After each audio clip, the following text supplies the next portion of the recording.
հայուց հետո մի անգամ սկսել ուրեմն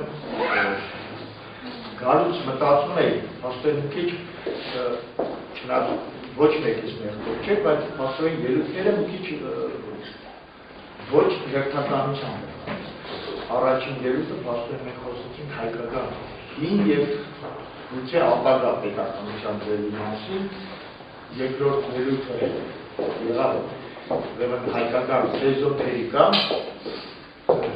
երևի պետք է լիներ հակառակ, լիներ երկրորդը այսօրվանը հետմնոր հայկական պետականություն, որտեղ գաղափարով պետք է դուրս գալու, բայց ինձ թվում է քաղաքականության հասարակական դիտությունների մեջ է արտադրիչների տեղերի փոխելուց շատ բան չի փոխվում։ Ուրեմն այսօր ես կուզենայի մի քանի շարունակական խոսել անցած նյութի մասին, հիմնականում երկրագնդի տեղը, տիեզերական համակարգում, դրանից հետո անցնել անհատ հասարակություն հարաբերությունների մասին կուզենայի խոսել, եւ թույլատվություն իհարկե։ Ուրեմն մի քանի օր առաջ ես աստղագետների մեջ, ֆիզիկո աստղագետների մագիստրատուրայի բաժնում խոսում էի հետո, արդեն ես դասախոսը քույրս կապելու համար ելույթը, խոսում էր լուսնային եւ արեգակնային օրացույցների մասին, ու իմ մոտ մի անգամից հասկացա, որ եթե գիտնական մարդը ուզում է առաջնային, երկրորդային համարել, երևի բնական դիտություններում դա ճիշտ է, անհրաժեշտ է մի քիչ դադար բացել։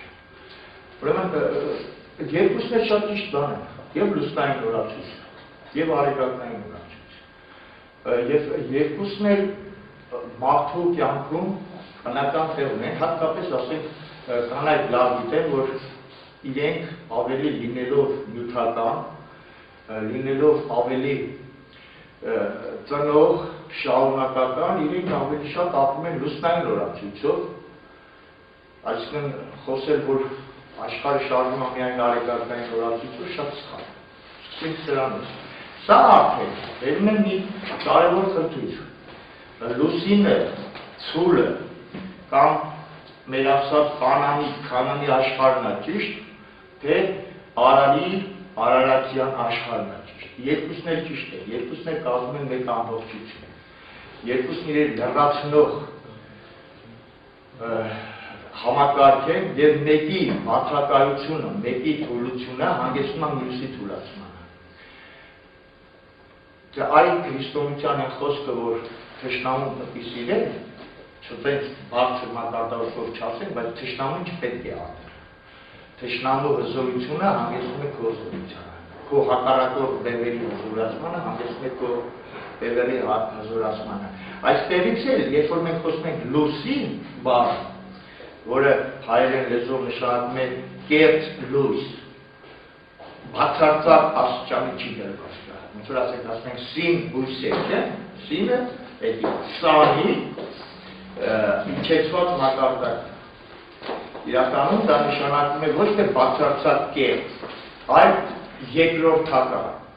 Այսինքն նշանակում է այն, որ մենք ասացինք, որ տիեզերքում գոյություն ունի արեգը, արեգակը, արեն, որոնք այդքան էլ կապ չունեն մեր արևի հետ։ Դրանք տիեզերական գաղափարներ են, տիեզերական կենտրոններ են, որոնք ինչ-որ ձևով կարելի է նույնացնել հայկական բան բառի հետ կամ թե չէ տիեզերական կենտրոնի դիոնային դաշտի հետ, բայց որովհետև ամբողջ սիստեմը ամբողջական է։ Արևը նույնպես որպես բնական ամբողջության մաս ունի իր կարևորագույն տեղը եւ այժմ ապացուցված է, որ արևը ստանում է ինֆորմացիա, որով է պայմանավորված է նրա ակտիվության շրջանը։ Այս համակարգում լուսինը նույնպես ունի խիստ կարևոր տեղ հայկական երկրագնդի համար եւ պաշտոնի լուսնից գալացող ինֆորմացիան նույնպես պայմանավորվում է երկրագործի էվոլյուցիոն զարգացման հետ։ Ինչպես է դա կատարվում։ Մենք անցած անգամ խոսեցինք, որ հայկական լեռնաշխարհը մեր հիմք նախնիները եւ դա իրականում էլ ապացում է կազմված եղել էներգետիկ դաշտերից, որոնք բաժանեցինք 7 ակնի, որը համապատասխանում է բանի թագավորության E տունի տարածքի հետ, 8 ակնի, որը համապատասխանում է բարձր հայքի եւ փոքր հայքի հետ, զնկա կենտրոնով, որ նշանակում է արի զնկոցը այստեղ է, 9 ակնիով, որը քրիստոնեության շրջանում համապատասխանում է Սուրբ Կարապետի եկեղեցու եւ նորից կոչվում է 9 ակնի, որը համապատասխանում է տիեզերական պարայի հետ եւ մեր նշած 3 գետերի Արաքս, Արևելյան Եփրատ, Արևմտյան Եփրատ իրենց վտակներով սկսվող յուր ակնից, որը նշանակում է տիեզերական բացարձակել կապվելու վայր։ Ուրեմն հնագույն ժամանակներից բոլոր հայրական հեքիաթներում եւ ընդհանրապես նաեւ ոչ հայրական հեքիաթներում խոսում են երկու սրբազան մեկ սարի մասին երկհատակ։ Չգիտեմ, գիտեք թե չէ, ով եղել է Հունաստանում երևի գիտի, Օլիմպոսը հիմար բլուր է։ Ունի ընդամենը 300 քանի մետր բարձրություն եւ ամենաներքևից կարելի է հանգիստ նայել, վերևը Զևսը տաճար ունի թե չունի։ Օլիմպոսը մի բանով է տարբերվում բոլոր հունական բլուրներից, նա երկհատակ ունի երկու գագաթ։ Հնագույն օլիմպիական ավանդույթներում խոսում է, որ աստվածների մեկ հաստատության, արդեն մենք ասենք, դիթերի կենտրոնը Դիսբուրգ, ոնց որ կոչում են վիկինգները, Բուրգ քաղաք, Դիսբուրգ նշանակում է դիթերի մեծի կենտրոն։ Գտնվում է երկգագաթ լեռան վրա եւ բնական է, որ ամեն մեկը իր շրջակայքում է փորձում գտնել դա եւ դա ինձ համար Օլիմպոսն է։ Հնդիկների մոտ խոսում է բացարձակ երկգագաթ սարի մասին, որը նաեւ նույնացում է տենացարե, որից սկսում են 4 գետեր։ Եվ բոլոր հեքիաթներում կա ուրեմն կենդանի ջուրը, որը մահվան դեմ անգամ փրկություն է եւ մահվան ջուրը։ Շատ հետաքրքիր բան է, որ մեր Հովհաննես Դավթյանը նորից դեռևս 40-ական թվականներին մի 2 տարի առաջ արդեն ամբողջ ԽՍՀՄ-ում նաև աշխարհում խոսվում է ջրի ինֆորմացիայի ուրեմն ընդունման, փոխանցման մասին, դրա մասին Հովհաննես Դավթյանը արդեն գրել է 40-ական թվականներին, որ ջուրը այո, պարունակում է ինֆորմացիա, եւ հետաքրքիր մի բան, ուրեմն ըստ հայկական հնագույն ուրեմն հավատալիքների, որը փոխանցվեց նաև քրիստոնեության, բարձրանալ Մարսիս լև խստիվ արգելվում էր։ Արգելվում էր նաև պարզ ասում էր, թե ինչի համար։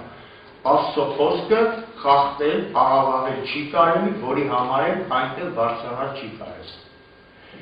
Ասում են, որ Հակոբ անունով մի սրբազան հոգևորական 3 անգամ փորձել է բարձրանալ Մարսիսը ոչ Արարատը։ Արարատը մենք ասացինք դա ամբողջ հայկական լեռնաշխարհում, որ նշանակում է Ար-Ա, այսինքն բացարձակ ոգեղություն, որի համար եւ առաջին հատորում վերքի վրա գրված է Արարիշն, Արարածին, Արարեց, Արարատու, որ նշանակում է, որ այդ 4 հայկական բառերը, որոնք բառը գտնվում են, խոսում է ընդհանրապես գեզերքի եւ մարդու արարման մասին։ Եվ Հակոբն ասում է, որ 3 անգամ բարձրանալով հասնում է մինչև մոտավորապես 4000 մետրից ավելի վեր եւ նրա հրեշտակները գալիս են, նրանք քնեցնում եւ գաբրիել հրեշտակը նորից իջեցնում են ներքև։ 4-րդ անգամն արդեն ասում են, որ Քրիստոսը ընտրում է գաբրիել հրեշտակին, որպեսզի Նոյան տապանից մի փոքրիկ կտոր դնեն նրա հետ եւ 4-րդ անգամ նրան իջեցնում են նորից Ակոր գյուղի մոտ եւ նա արթնանում տեսնում է Նոյան տապանի կտորը եւ հասկանում է, որ իրեն արգելված է։ Եվ ասում են, որ նրա սրբության համար Ակոր գյուղի մոտ սկսում է աղբյուր դուրս գալ, այդ աղբյուրը տեսել են մոտավորապես մեր ժամանակիցները, որովհետև այդ գոյություն անունիցը մեզ մինչև 1840 թվականները և 30-ական թվականներին ոչ հայ, ռուս և գերմանացի ճանապարհորդները պատմեն, որ անգամ բոլոր հիվանդությունը, որը մինչև հիմա է նորմալ չի բուժվում, բոլոր հիվանդությամբ վարակված մարդիկ 2-3 անգամ այդ ջրով լողանալուց հետո մաշկ ամբողջությամբ դուրս էր գալիս և բացարձակ մարդիկ բուժվում էին այդ ակվորի աղբյուրում լողանալուց հետո։ 30-ական թվականներին ակվոր հայկական գյուղը դադարեց իր գոյությունը, այս գյուղը դարձավ քրդաբնակ, 40 թվականին տեղ ունեցավ երկրաշարժից առաջ տեղ ունեցավ ոչ բնական երևույթ, եղանակը բարձրացավ մինչև 48 աստիճան, ողջ գյուղի բնակչությունը դուրս եկավ գյուղից սարերը, տեղ ունեցավ երկրաշարժ, ամբողջ գյուղը ծածկվեց քարերի տակ, մնացին միայն 13 ծիրանի ծառեր ամբողջ գյուղից։ Թվերի սրբացումը խոսում է այն մասին, որ ակվոր գյուղ մենք վերադառնալու ենք։ Գյուղը նորից վերադառնալու է, հայկական դառնալու, աղբյուրը դրանից հետո կտրվեց, որովհետև այդ գյուղը, այդ աղբյուրը Արարիչը նվիրել է հայությանը։ Եվ ովքեր եղել են, ես չեմ եղել, որովհետև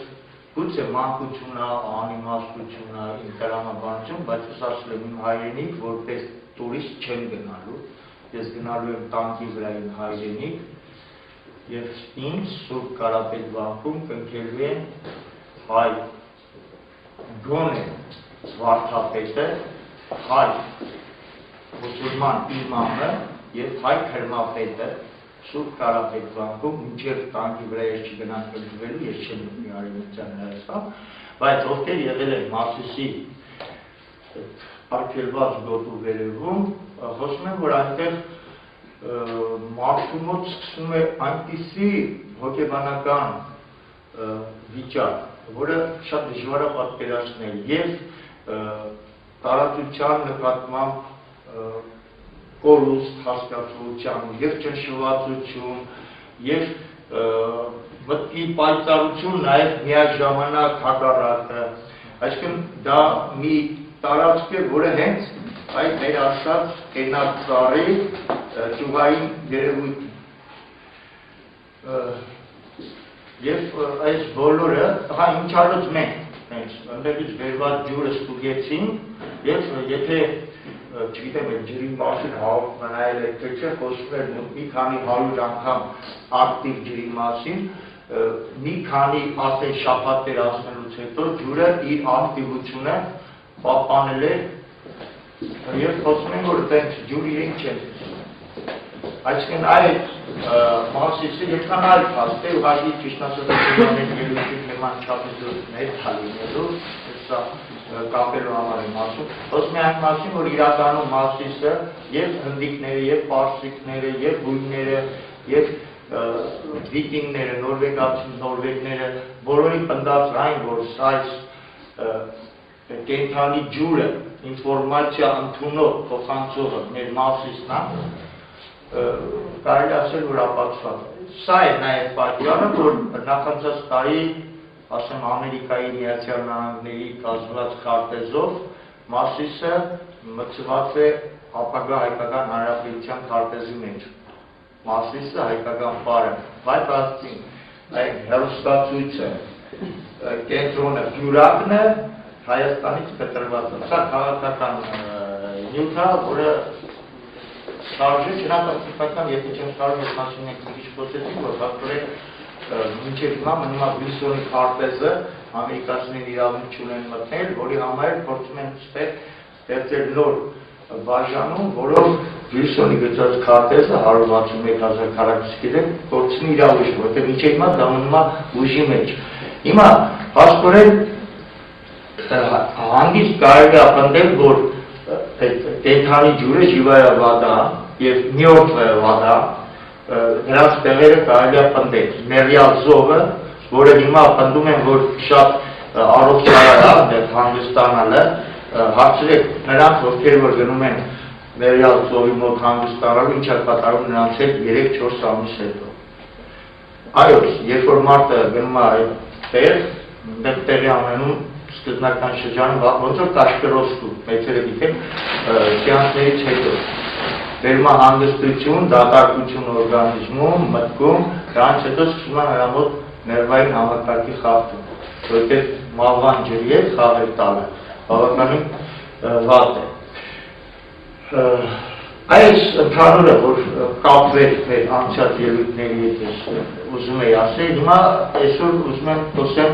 անհատ հասարակություն հարաբերությունների մասին։ Ուրեմն ինչ ամենահետաքրքիրը, մարդկությունը մինչև հիմա հասարակական գիտություններում գտնվում է 1500-1600 թվականների մակարդակ։ Ցանկացած այլական լեզուներում վերցրեք, իրարից տարբերում է ազգ, ժողովուրդ, հայրենիք, երկիր, հասկացողությունները, բայց դրանց տարբերություն մինչև հիմա չկա։ Ու բնական է, երբ որ ուրեմն Անգլիայում տեղ ունեցավ կրոնների հեղափոխություն կոչվածը, հեղաշրջումը կամ դավադրությունը եւ կար առաջինին մահապատժի ենթարկեցին, ռուսական ցարի մի 2 տարուց հետո ռուսական ցարը պետք է վերականգներ հացահատիկի մատակարարման պայմանագրերը եւ նա հայտարարեց Անգլիայում բնակվող գերմանացիները սպանել են իրենց արքային եւ ես նրանց հացահատիկ չեմ տա։ Պետրոս առաջինի հոր համար դեռ Անգլիայի անգլոսաքսերը առանձին ժողովուրդ չէ, նրանք դեռ գերմանացիներ են։ Երբ որ մենք Մայքլ Վելին կամ այդ ժամանակաշրջանի որևէ մտածողի կարծում ենք, տեսնում ենք, որ նրանց համար դեռևս գոյություն չունեն ֆրանսիացիներ, իտալացիներ, գերմանացիներ, գոյություն ունեն տեղական շահեր, եւ Մայքլ Վելին հանգիստ պատմում է, որ այո, ասենք ռոմեացիները իրավունք ունեն Ջենովայի ժողովրդին կոտորելու իրենց տնտեսական շահերի համար, որտեղ դեռևս ազգային շահեր հաստատողությունը գոյություն չունի, որի համար է Մարքսը պատմում է, որ ազգությունը, որպես հասարակական երևույթ, ձևավորվում է միայն եւ միայն իմպերիալիզմի դարաշրջան, երբ որ առաջանում են ամբողջական ազգային շահեր։ Մեկ տրամաբանություն դրան չի համապատասխանում։ Հայ ազգը չի ձևավորվել իմպերիալիզմի դարաշրջան, մենք էլ իմպերիալիզմի դարաշրջան չենք մուտք գործել։ Նշանակի մենք դեռևս չկանք այդ դեպքում։ Բայց երբ որ խորը նայում ենք պատմության ժամանակաշրջան, տեսնում ենք, որ դրանք իրարից խիստ տարբերվում են։ Ասենք Հունաստանը 4-րդ դարում Քրիստոսից առաջ, գոյություն ուներ կամ գոնե ձևավորման երկրորդ փուլեր մտել ազգեր։ Հուն ազգը ընդհանուր լեզվով, ընդհանուր կրոնով, ընդհանուր կրթական համակարգով գոյություն ուներ։ Բայց աթենացիները իրենց սոցիալական շահերով հակազդության մեջ էին մյուս 300 ասենք քաղաք-պետություններին, որը ի վերջո հանգեցրեց Պելոպոնեսյան պատերազմին, որը ողբերգական հետևանք ունեցավ։ Այսինքն աթենական ժողովուրդը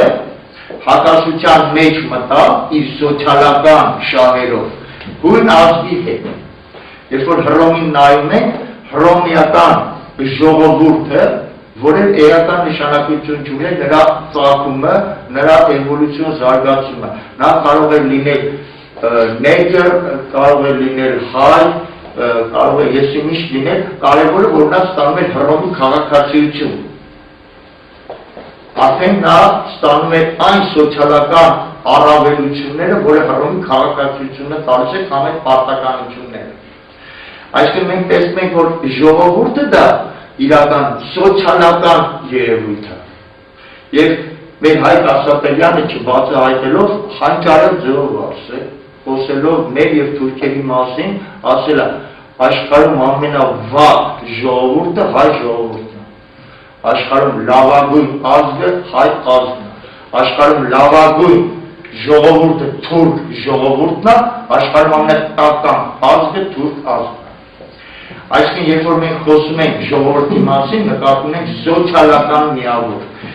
Մարդկային խորհուրդ, որը միավորվում է որևէ ժամանակահատվածում, որևէ տարածքում իր սոցիալական խնդիրները լուծելու համար։ Այստեղից պարզնավոր իրականում ենք որպես ժողովուրդ չենք ձևավորվել, ցավոք սրտի մեր ընդդիմությունը եւ մեր իշխանությունը այդ լավ չեն հասկացել։ Ոչ մի հայի հնարավոր չէ հանել ոտքի, խոսելով այն մասին, որ հացի գինը ելել է 1000 դրամ։ Մենք դեռևս, որովհետև ամբողջ մեր պատմության ընթացքում մենք չենք անցել սոցիալական պայքարի շրջան, հայ ստրուկ չի եղել, հայ ճոր չի եղել, որ սենք բարձրացնի և կրվի իր ստրկատիրոջ դեմ, կամ հայ խոշոր հողատերի դեմ, և դրա համար մեր մոտ չի ձևավորվել այդ սոցիալական պայքարի և սոցիալական դաշտի դաշտը, որով էլ չի ձևավորվել մեր մոտ ժողովուրդ հասկացողությունը։ Բայց հայը որպես ազգ ձևավորվել է գոնե ամենակիչը 8-9 հազար տարվա ընթացքում,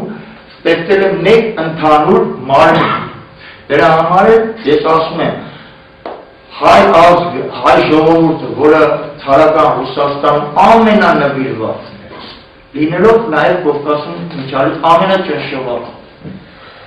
1903 թվականին ոտքի ելավ, որտեղ կպան իր ազգային արժանապատվությանը, իր ազգային նպատակների, ազգային շահերի, փակելով հայկական դպրոցներ, հայկական բարեգործական ընկերությունը, գիտեք երևի, հայկական եկեղեցու հողերի բռնագրավումով։ Եվ ցարական Ռուսաստանը ստիպված եղավ 2 տարուց հետո միակ անգամ իր ամբողջ պատմությանը իր իսպորտը չեղյակ է կարել։ Որովհետև դա ազգային է և ոտքի է կանգնել ազգ։ Այսինքն, եթե հիմա մենք ազգային խնդիրներ ենք գնում մեր առաջ, մեր հետ խոսում է 8, 10, 12, 40 հազար տարվա գենախոնը։ Երբ որ մենք մեր առաջ խնդիր ենք դնում մեր ժողովրդի, մենք բոպիկ ենք, թույլ ենք, մենք ավելի քիչ փորձ ունենք, քան աշխարհի ցանկացած ժողովուրդ։ Սա հաշվի պետք է առնենք։ Ներողություն մի ասեմ, եթե կարող եք ազգի սահմանումը տալ, որ հասկանան։ Իսկ հիմա դուք խառնում եք ազգ ու ազգությունը, դա տարբեր բան։ Ազգությունը զրիվ ընդհանրապես ուրիշ։ Ազգերը ձևավորել 19-րդ դարում։ Դուք խոսում եք ինչպես ընդդում է Մարքսը, ես ասացի։ Ազգերը ըստ Մարքսի ձևավորվել են 17-րդ դարում, երբ որ առաջացել է ազգային շահեր։ Nation և nationality տարբերությունը կարող եք ասել։ Ազգությունները դրան գնացեք Սիբիր, հարցրեք էսկիմոսների, ազգը ինչ է, որ ես հիմա ամբողջ դեպքերով գլխավոր ելույթի հայերեն դպրոցում հանրաշտել ավելի լավ ազգություն և ազգը ազգային պատմություն պետականությունն է ենթադրում։ Ոչ, ազգը կարող է ապրել նաև առանց պետականության։ Պետությունը, կներեք, եթե խորհրդային միության շրջանում պետականությունը իջեցնում է մինչև զրոական աշխարհի եւ ասում է, որ խորհրդային միությունը բոլորից պետությունն է եւ բոլորից հայրն է։ Հիմա բացարձակ ճշմարտության են վերածել։ Ես անցած անգամ խոսեցի, վենչուները չունեն պետություն, մեր մարքսիստական հասկացողությամբ կամ եվրոպական, բայց նրանք հիացական ձևով մնալով իհարկե հոգելով նույն տեղում արդեն 800 տարի ապրում են, ես ուզում եմ դա հենց բացել։ Բայց ոչ որպես ազգ, Ինչով է տարբերվում ազգությունը, ինքը ունի ընդհանուր շահեր։ Եթե ունի ընդհանուր մտածելակերպ, Կներեք, ես թկած ունեմ Միացյալ Ազգերի կազմակերպության 47 թվականի որոշման վրա։ Ստեսություն է։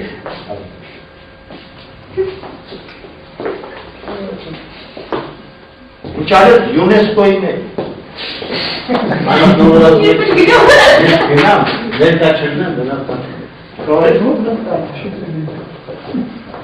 Մասնիկ ազգություն և ազգ հասկացողության մարդիկ և ՅՈՒՆԵՍԿՕ-ի ուրեմն մարդի որոշումը չգիտի դիտերմինը, որոնք մի քանի 10 կիլոմետր հեռվից գտնում են իրար, որպեսզի շարունակեն իրենց տեսակը։ Հրանտ Մաթեոսյանի Գոմեշ վեպում անում պատմվածքում հանճարած ձևով տված է հնությունը խոսում է Գոմեշուհու հետ եւ նա պետք է գնա գտնի Գոմեշ, որտեղ պետք է շարունակի իր տեսակը։ Երբ որ շատ պատժեզներ ունեցող շենքում ոչնչացնում են մի պատժեզդում առնետներին, մյուս առնետները սկսում են ավելի շատ ձագեր ունենալ, չիմանալով ՄԱԿ-ի և ՅՈՒՆԵՍԿՕ-ի որոշումների մասին, որովհետև ամբողջ տիեզերքը դրված է մեկ հիմնական օրենքի վրա, տեսակի պահպանման օրենք։ Այն ամենը, ինչը որ տիեզերքը բնությունը արարել է, փորձում է պահպանվել։ Ինչ այլոց բոլորների համար ասեմ, գուցե դրան մենք չանդրադառնանք, տեսակի պահպանվով էլ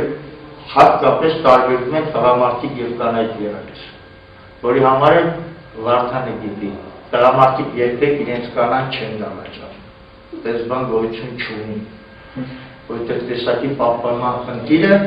արական և իգական սեռերի մոտ դրված է տարբեր բայց ազգերի մասին է ես ուզում խոսել։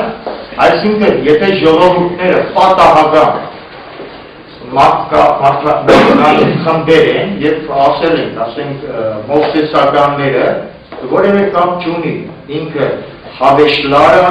ինքը սեմիտա, ինքը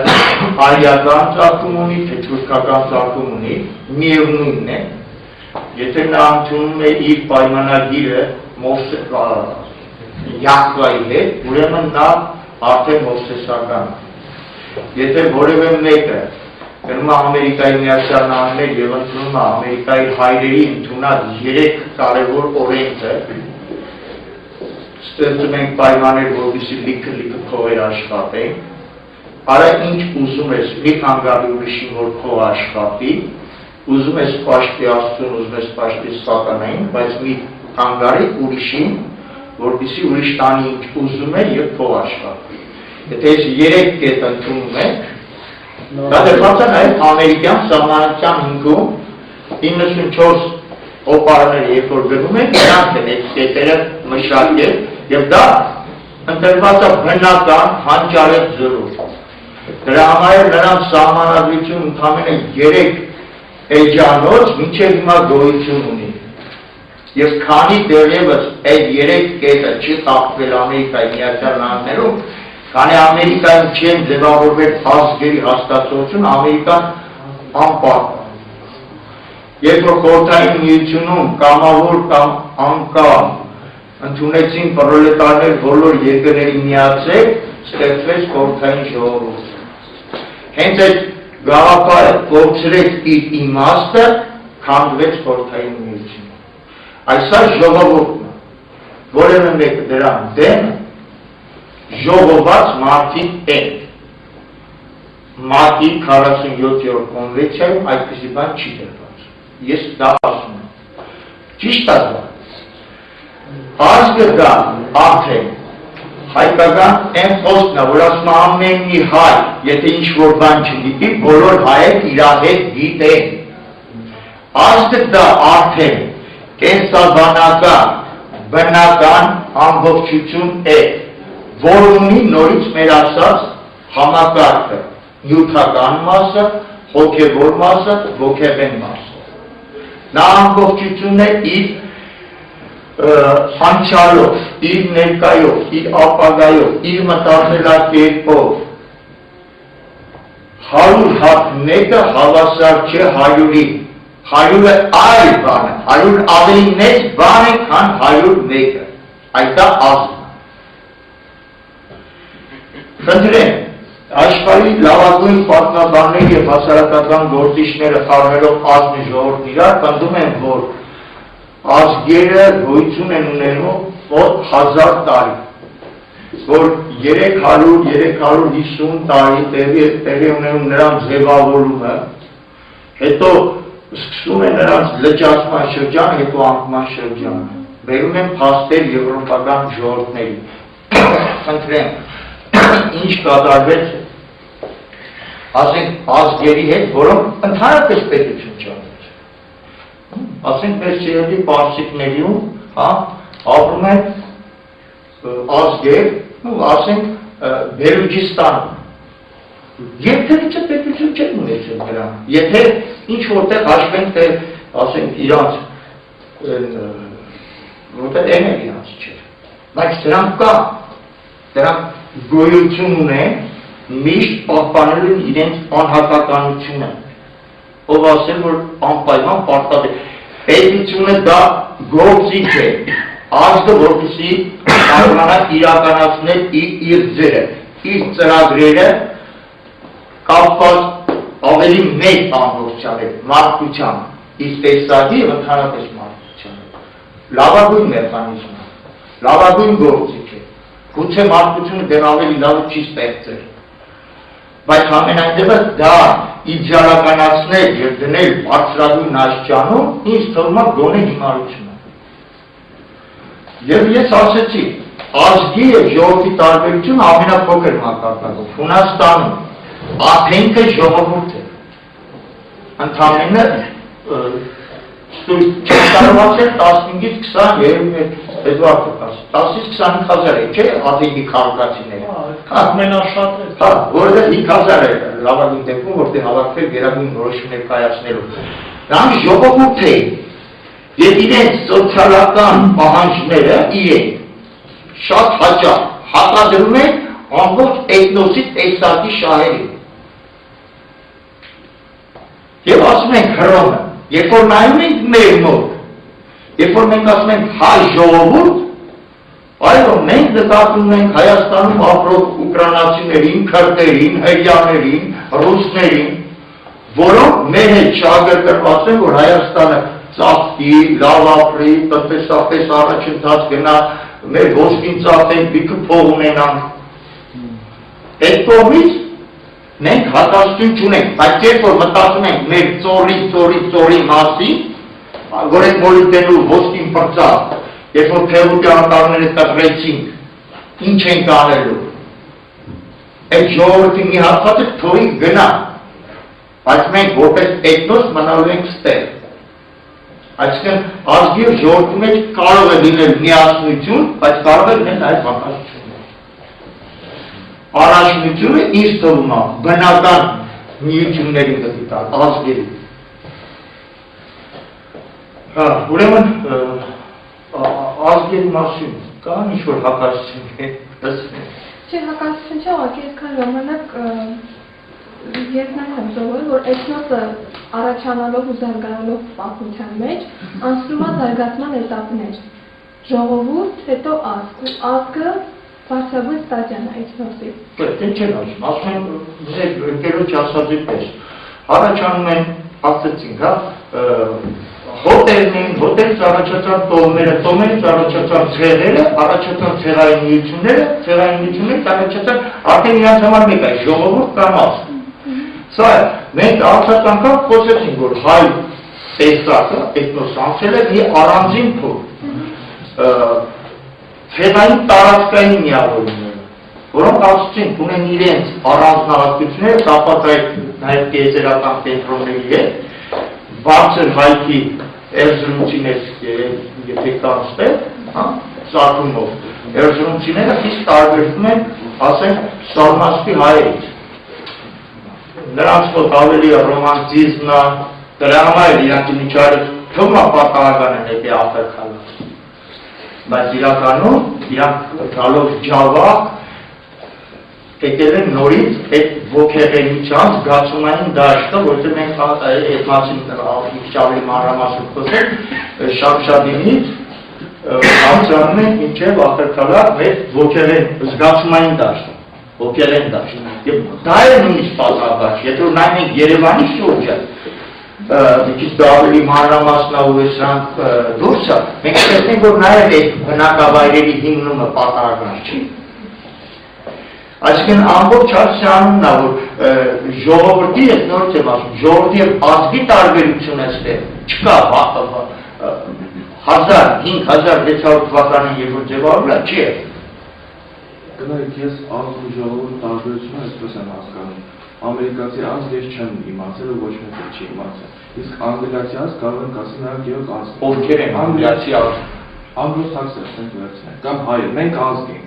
Ամերիկան ձևավորվել է 300 տարվա մեջ, ամերիկացի ազգ չկա, այնտեղ կան եւ հայեր, եւ իսպանացիներ, եւ անգլիացիներ։ Իսկ թվում է այս ՄԱԿ-ի, ՅՈՒՆԵՍԿՕ-ները չի կարող ոչ մի բան։ Մենք ազգ ենք, հայ ազգ։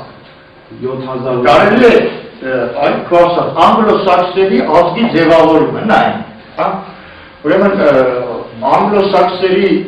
ձևավորումը ցույց վերցնենք, ազգը բնական է, պետք է ունենա իր անհատները, որոնք պետք է հավաքվեն ինչ-որտեղ, որպեսզի ի վերջո ստեղծվի ընդհանուր ներածած զգացումային դաշտ, մտավոր դաշտ եւ այլն։ 1066 թվականին Վիլհելմ Նվաճողը մտավ մեծ բրիտանական կղզիներ։ Իր հետ բերելով ընդհանուր 15000 նորմանների, որոնք իրենց հետ բերեցին ֆրանսիական լեզուն, բերեցին ֆրանսիական բարքերը, չէ՞, և փաթաթեցին անգլո-սաքսերի վզին։ Մինչև 100-ամյա պատերազմը, այդ ընդունում է նաև մարքսիստական պատմագրությունը, դրանց մեջ ընդհանուր միասնական դաշտ չէր ստեղծվել։ Չէ՞։ Ասենք 100-ամյա պատերազմի ժամանակ ֆրանսիական բուրգունդացիները, որոնք ընդհանրապես ճիշտ ասած ֆրանսիացիները կամ ֆրանկների կապ չունեն, դրանք լանգոբարդներն են, դրանք անեն, հանգստացնում են նորմանների հետ կոդորում են անգլիացիների և Ֆրանսիա պաշտպանողը մեկը պարզվում ֆրանսիացի չէ։ Ժաննա դ'Արտը գերմանական Գերմանուհի է։ Որտեղ այդտեղ ձևավորված անգլիական ժողովուրդը, որտեղ ֆրանսիական, հələ հայտնի չի։ Որպեսզի այդ ձևավորումը տեղի ունենա, անհրաժեշտ է առելի ժամանակ։ Տեսակի ձևավորման համար անհրաժեշտ է, որպեսզի նա դեռ անցնի փորձություններ։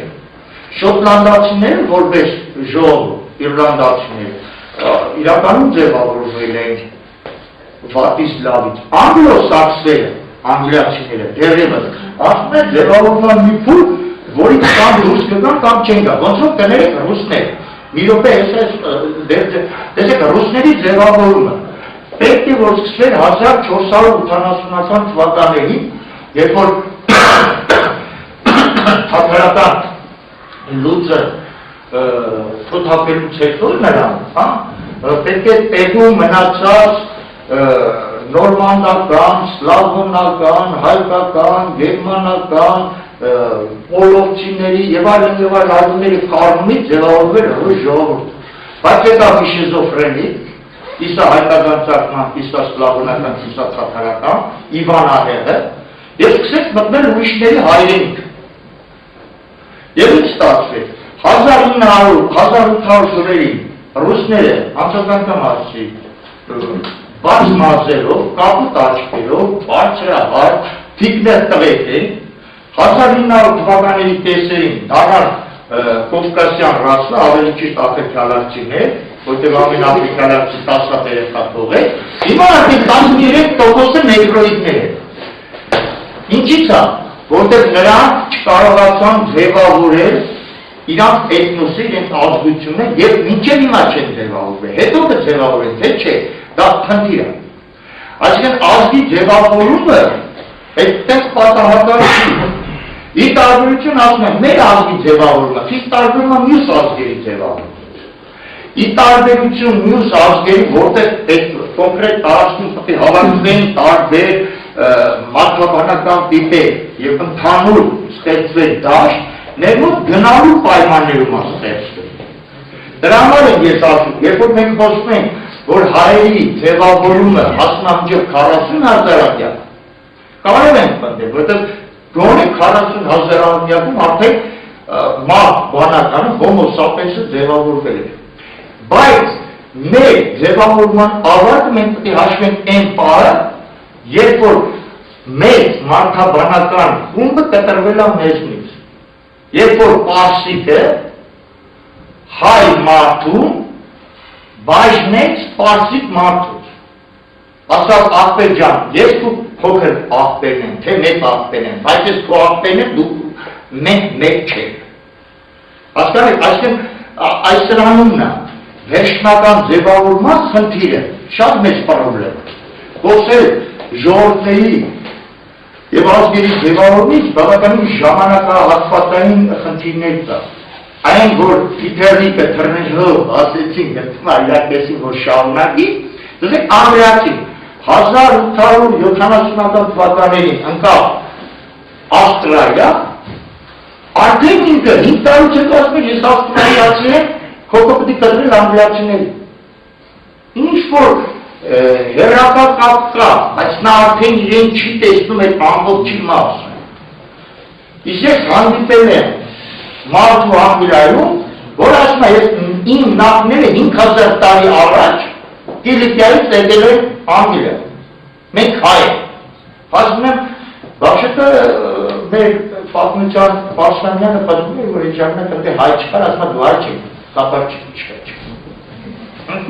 5000 տարի առաջ գիտի իր ծագումը, որ ասին Մորտեն ընդամենը 13 տարեկանում է իմացել, որ ինքը հայ է, բայց ինքը պատրաստ է վերջում, պատրաստ չէ, զոհեց իր կյանքը հանուն այդ ավելի մեծի ամբողջի, այդ սա է ազգի հասկացողությունը։ Երբ որ ասում եմ, նա ունի մտածելու կենտրոնը, ունի իր զգացումային դաշտը և ունի իր նյութական մասը։ Իսկ ժողովուրդ դրան չունի։ Դա մարդկային խումբ է, որ ասենք 100 մեկերը հավասար են 100։ Լսում եմ։ Ուրեմն ասեմ,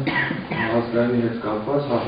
ընդունում եմ ձեզ, ազգայինը դա մարդից վերցնենք, որ բոլոր հայերը պետք է միասնի մարդկայնական ու ես որպես տնտեսագետ ասեմ իմ օրինակով, Ամերիկայում տիրապետում է անհատականություն, ինդիվիդուալիզմը բոլոր բիզնեսում հետևության և բոլոր որոտը։ Ճապոնիայում որում ձևավորված ազգին, ինչպես մեր ճապոնացիները ընդունում են։ Ու մարդկանց մոտ ընդհանուր կոլեկտիվի կա։ Իսկ մեր մոտ ես այսպես եմ կարծում, համենայն դեպս մենք մի փոքր շեղվել ենք հիմա։ Շեղվել ենք այն մագնիսից ու մեր մոտ գնում է դեպի անհատականություն ամեն մեկը իր համար։ Ու մի փոքր շիլաշփոթ է ստացվել, բայց ես ուզում եմ դա շատ քիչ ժամանակավոր հարց է, ու մեկ էլ հարց եմ ուզում տալ, ինչքանով է հնարավոր ժողովուրդների ասենք այս ներկա պահում ժողովուրդների ձևավորումը ազգի վերափոխում, ասենք Ամերիկան ազգ դառնա, չի դառնա։ Առաջին ամեն մի ազգ ցանկացած էյակի կենթանում նման ունի իր անհատականությունը, իր տեսակը, Աստված մի արարչե, ես միշտ ասել եմ, Ծիրան ես շատ եմ սիրում, բայց Աստված մի արարչե հանգարցակի մի օր երկրագնդի վրա մենակ Ծիրան արջի, վերանամ բոլոր տեսակի մրգերը։ Նույնպես ճապոնացիները անհատականությունը կորցրած ազգ է, բայց անհատականությունից զուրկ, ով գիտի Ճապոնիայի պատմությունը սարսափելի ողբերգական պատմություն են ունեցել, երբ որ քնձռոտ պաշտոնյա սամուրայը իր թուրը կարմրացնելուց հետո կարի տանելուց հետո հելում իր առաջին պատած գյուղացուն մորթում է արունով կարի տերա։ Սենց պապուշություն հայ տեսակի մեջ չկա ու չէ եղել ու չի կարող լինել, որի համար մենք ունենք մեր անհատականությունը, մենք անհատական ազգ ենք, և ես ասել եմ, դա շատ հանճարը կա, մենք ունենք անհատականությունների մյուսում և վաղը Աստված տա, երբ որ մենք կդնենք, պարզենք մեր ազգային հիմքերը, մենք ունենանք 70 միլիոն հայ, որ գեներալ ուզում դառնան, 70 միլիոն, որ ուզում են թագավոր դառնան, և 70 միլիոն թագավոր միասին կկանգնեն որպես հասարակ պաշտոնյա և 70 միլիոն գեներալ կայնեն որպես մեկ զինվոր ու կլուծեք մեր խնդիրները, մեզ պետք չի ճապոնական այդ անհատականության կորստի ճանապարհով գնալ, կամ ասենք մյուս ժողովուրդների կամ ազգերի, կամ նաև ուրիշ ազգեր, ոչխար ազգեր կա, իրանք կան պետք է ապրեն, որոնց մոտ ընդհանրապես վերացած է։ ասենք Միջին Ասիայում ազգեր կան, որոնց մոտ որևէ կապ չունի կոմկուսի առաջին քարտուղարներ, թե վաղվա իրանց կալիֆներ, թե հիմա պրեզիդենտն է մեկը, պապից թող արդեն 200 տարի է հիմա Ռաշիդովների տողնը, հիմա Թուրքմենյան լենքերումների տողնն է ուզում է իշխանության դրում, դա իրանց կարող է որևէ ազգ, երբ որ սկսում է կորցնել իր անհատականությունը, նաև կորցնում է ինքն իրեն։ Դրանից հետո ինքը կարող է ինչ-որ բարձրության հասնի, բայց կպարտի, որ ինքը ավելի շատ է կորցրել, քան ձեռք կապել։ Այսինքն սա պետք է մենք իմանանք, պարզել մեր գծերը ոչ մի ազգ չի կարող վատ գծեր ունել։ Ամեն ազգ ունի այն գծերը, որը իրեն տվել է իր բնությունը, իր արարիչը։ Ես միշտ ասում եմ, Կիրիլովի արածը կա, որ արյուծը քնից հելում է, վանդակի մեջ ուտելում է, որ կոշին գուտ են տսել ու գերել են էշ։ Էշը վատը չի։ Բայց որ այդ արյուծը սկսում է մտածել, որ արավ պետջան, էս բավոր ես պոկեմ ես պետչատը, վաղ պատասխան եմ տարի, Ակեն այդ պանի ինքը ակեն արվում չէր։ Հետո վերջում ինքը գնում է, սկսում են իրա գրտին կտցնել նապաստակներով բանով, ու էշին հարցում ասում է, պարանա, ես ակեն էշ չեմ, ասում է էշ չես, բայց արվիծել չես։ Այսինքն տեսակի պահպանման խնդիր կա, նապաստակնի հանճարելություն հենց նապաստակ ելնելով, ոնց որ արվիծը իր արվիծակնելով։ Ազգի տեսակը իր ամբողջության մեջ է, ճիշտ։ Ուրիշ հարց, երբ որ օտարի ազդեցության տակ, նրա մոտ ստեղծում այնպիսի հարաբերություններ, որ իր դրական գծերը կարող են իրեն համար բացասական լինել։ Այդ սրանումն է հարցը։ Մեր սերունդը, հետո ձեր սերունդի, խնդիրն է դա պարզել այն գծերը, որոնք մենք ունենք, որն է ձեր բերովի, որը որ ձեր բերովի է, 100% մենք կարող ենք դրանից ձեր պարզացնել։ Եվ որն են մեր գծերը, որոնք նոր հարաբերություններում անգամ խանգարում են մեզ։ Այդ սա անհրաժեշտ է, որ հասկանանք։ Ազգության մասին հարցեր կան, հետո ես հենց տանեմ մի ասեմ։ Ես ցանկանայի վերջին մի հատ սահմանման մեջ ազգ հասկացողությունը սահմանի մի հատ ես իմ առաջպես խնդիր չեմ դրել, բայց սահմանեմ։ Ազգը մարդկային այն խմբավորումն է, որն ունի ընդհանուր անցած պատմական ճանապարհ, ուրեմն իրական կամ կերտ նախահայտ հորպաշտանում ունի ընդհանուր մտածելակերպ, ենթարկում է միևնույն զգացումային դաշտին և ամենակարևորը, որը մեր մոտ սկսում է բացակայել, ունի ապագայի նկատմամբ ընդհանուր ու իղձեր ու ձգտումներ։ Գիտեք, ինչի համար դրա ասեցի, որտեղ ընթացքում անընդհատ խոսելով քննարկման ժամանակ ազգերից, պետություններից և ժողովուրդներից, օրինակ վերեցիք մի քանի ազգերի, որոնք ունեն պետություն կամ չունեն պետություն, բայց դրանից չի դադարում նրանց ազգ լինել չլինելը, ես դա միանշանակ ընդունում եմ, բայց ես ցանկանայի մի քիչ հստակեցնել ու նաև ամբողջացնել, որ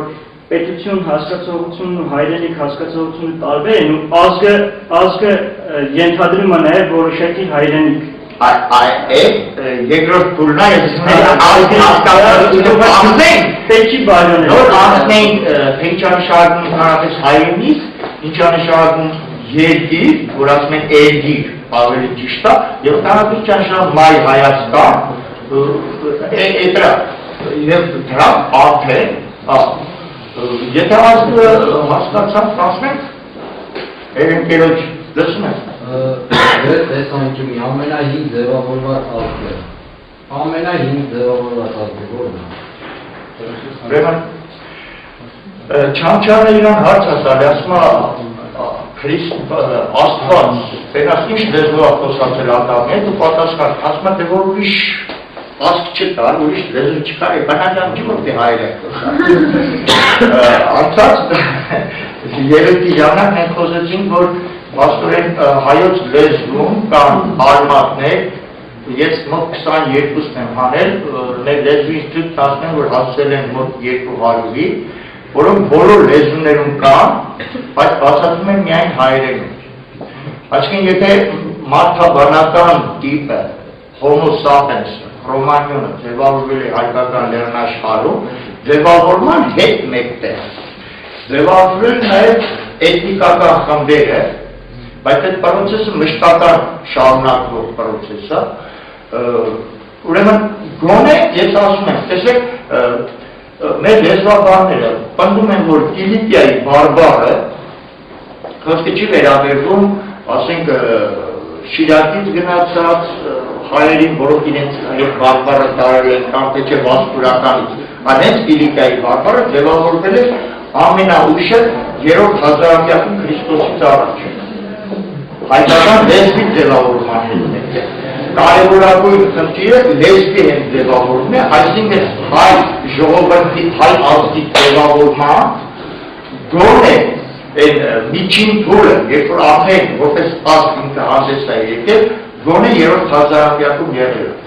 Այդ ժամանակ, երբ որ կարդանք, ասենք, մեզ հայտնի աղբյուրները, շումերները, չինացիները, ճապոնացիներ, այդ ժամանակ չկար։ Նրանք ում գիտեն որպես հին ազգեր։ Շումերները իրենք դեռևս իրենց հակառակ վերերից չէին բաժանում, եթե իրենց համարում են կալա, ապա իրենց ատելի երկիրը, բայց նաև սրբազան երկիրը, չէ, կալան հակառակ երկիրներ։ Չէ, կալան իրանք է, վարն է։ Չէ, Հայաստանն ասում։ Չէ, Արատան էտի բան տարածքը։ Իրենց իրենք կոչում էին դաշտ, էնի լեռ։ Այսինքն իրենց դեռ բաժանումը չեն զգում իրարից։ Դրավիտները որպես ազգ ամբողջական պետք չձևավորվեցին արմենոիդների կամ արիացիների գնալուց է։ Ճապոնացիները միայն մեր թվարկությունից առաջ 5-րդ դարում են։ Այսինքն մենք չունենք մեկից, որի հետ համեմատենք, ասենք, որ այս սրան մեր ժամանակից են կամ լեզվին։ Հենե որ ասում են, նաև մնացած աղբյուրները մշտապես շեշտը դնում են մեր վրա։ Բայց այդ կամ էական չի։ Էական հիմա է։ Դուք կտակ մի հարցեր ինքը երևի շարունակությունն է հարցի։ Այդտեղից կարելի է ենթադրել, որ մարդաբանական տիպը, լեզուն եւ աշխարհագրական տարածքը պետք է նույնը լինի։ Ազգի ձևավորման համար։ Դա երկրորդ կետը, որ հեսա խոսում, հայրենիքի եւ տեսակի։ Եկել եթե դուք կտակ թեմային հասնենք էլի, որովհետեւ համարյա 40 րոպե ասես մենք ազգի վրա ենք խոսում։ թեման հա այդ էզոտերիկ Հա, չէ, էզոտերիկան հենց գալուց էր, ես ուզում եմ այսօր խոսել այդ պատկերացման է նախների, այդ ազգի, հայրենիքի, դրանց կապի եւ հասարակության դրա մասին է հենց։ Ուղղակի ես ուզում եմ, որ այդ ազգի հասկացողությունը, որը թվում է բոլորը գիտեն, բայց ցավոք սրտի, որ ինչ որտեղ մարսված չի, ասում եմ, ես մի հատ ընկեր ունեմ, իմ դուրը մենակ մի բանով ակարել, հենց որ մի քանի բաժակ խմում է, բաժակ բարձում, մախանենք եսի հայ ազգի կենացու, որ այս ժողովրդի ձեռը դիմանում։ Ինչ թվում է դա ամենաշայ խոսքն է, իհարկե ասում հայ կասատերյանից հետո։ Հիմա հայրենիք հասկացողություն ինչպես են պատկերացնում, հոտապես մենք խոսեցինք հայկական լեռնաշխարհի մասին, Արարատի մասին, որ հայերը սրբացրել են եւ ընդունել են, որ դա բնական է, վերևից տրված է, եւ ասում են, ովքեր ինքնաթիռով թռել են, պետք է նկատած կլինեն։ Երբ որ ինքնաթիռը հայկական լեռնաշխարհից դուրս է, դեռևս, բոլորը քնած են ինքնաթիռի մեջ։ Հենց որ ասում են սահմանը, ամպեր են չի երևում, բայց մի անգամից բոլորը սկսում են ակտիվանալ նայել։ Մեկը մեկին համար են տալիս, սկսում են ինչ-որ բան վաճառել իրար, սկսում են կատակներ անել, իրենց դաշտը սկսում է համապատասխանել, կապվել իրենց հայրենիքի դաշտի հետ։ Իրականում է բոլոր լուրջ, բնական մարդաբանական խմբերին է հատում։ Ես անցած անգամ, եթե չեմ սխալվում, օրինակ վերեցի արաբներին, ասի որ տեսեք երկու արաբական խմբեր դուրս են եկել արաբական վերականգնող։ Մեկը մտավ միջագետք ասորիկ, մեկը մտավ Իսպանիա։ Եվ ինչ պահանջվեց, երբ որ իրենք ասորիկ միջագետք մտած արաբները կապը չկտրեցին իրենց նախկին հայրենիքից, մշտապես ուտեղից գալիս են այդ էներգետիկ ինֆորմացիոն դաշտը, որքան խալիքները իրենց մայրաքաղաքը տեղափոխելով այդտեղ, տեղափոխման պատճառներից մեկն էլ դա էր հաղթած բերելը, փորձեցին անապատացում ներդարաշտների կանգնեցնել չկարողացան։ Ընդհանրապես 50 տարվա ընթացքում ասորիկն ու միջագետքը հիմնականում սկսեց վերացկլանացնել։ Արաբները իրենց հայրենիքը տարածեցին այդ տարածքում։ Իսպանիայում արաբները կտրվեցին իրենց հայրենիքից, կտրվեց էներգետիկ դաշտը իրենց հայրենիքի հետ։ Իսպանիայի արաբները իրենք փոխվեցին, համապատասխանեցին այն էներգետիկ դաշտին, որն ուներ տվյալ տարածքը։ Արաբները վերածվեցին իրենց համար տարօրինակ երևույթի, Եվրոպայում դարձան ամենալավ հողագործները։ Իսպանիայից արաբներին դուրս վտարելուց հետո էր, որ Իսպանիան սկսեց գյուղատնտեսական հետընթաց շարժումը։ Հերյաններին հանեցին առևտրից, զրկվեցին, հայերին հանեցին, այդից ահիստները տնտեսությունը հայտնվեց Իսպանիան հետընթաց, բայց գլխավորը այդ արաբների վտարումն էր պատճառը։ Այսինքն այդ կապը հայրենիքի եւ տվյալ ազգի միջև բացահայտ երևում է։ Ուրեմն ամեն մի բնական տարածք հայրենիք է եւ այդ բնական տարածքն ունի իր կոնկրետ ժողովրդին, որը համապատասխանում է այդ տարածքին։ Հին հայերը ընդունում են, որ կան տարածքներ, որոնք դեռևս չեն գտել իրենց ժողովուրդներին, իրենց ազգերին, եւ կան ազգեր, որոնք չեն գտել իրենց հայրենիքը։ Դրա մասին առանձին ունի գրած